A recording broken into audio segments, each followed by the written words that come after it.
Engorgement is something that you may experience when you're breastfeeding at any point in your breastfeeding journey, and it's something that I feel that a lot of moms are surprised by. In this video, I'm going to share some of my favorite tips for relieving engorgement that you can use in your hospital room, at home, or wherever you happen to be. My name is Katie Clark, and I'm an international board-certified lactation consultant. I love finding new ways and tools and resources to help make breastfeeding a little bit easier for you. Engorgement happens for a variety of reasons. Right after you give birth, it can be due to the excess of fluids that might have come into your body while you were giving birth. It can also happen when your milk is starting to come in, or it is transitioning from colostrum to mature milk. Other times it can happen if you go a longer period of time before you nurse or pump. It can also happen if you have an oversupply where your baby or your pump isn't demanding as much milk as your body is producing. Engorgement can be really, really uncomfortable. It can make it difficult for your baby to latch, and it can also lead to things like clogged ducts or mastitis, which can cause a host of issues.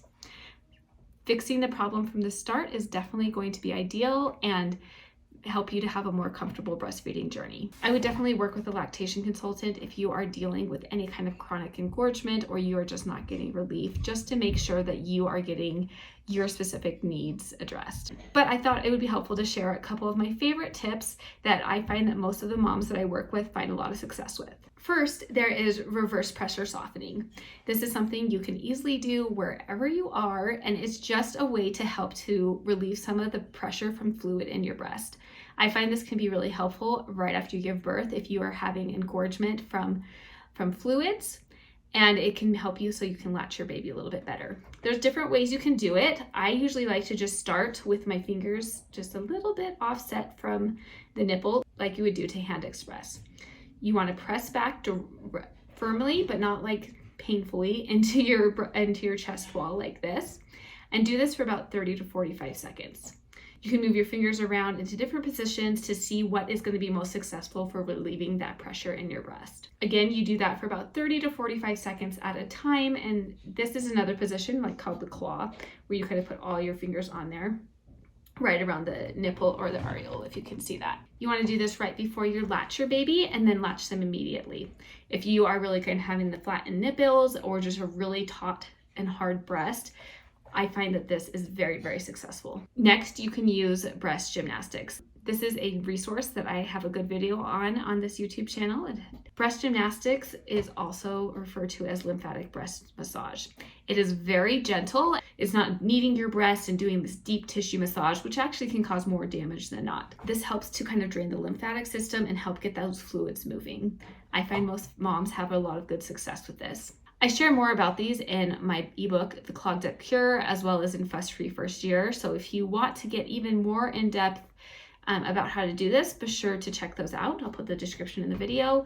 But one basic one that you can do is just kind of putting your hands under your breast and kind of lifting up and moving the breast to the center, moving it over to the side until you get a deep release of that pressure.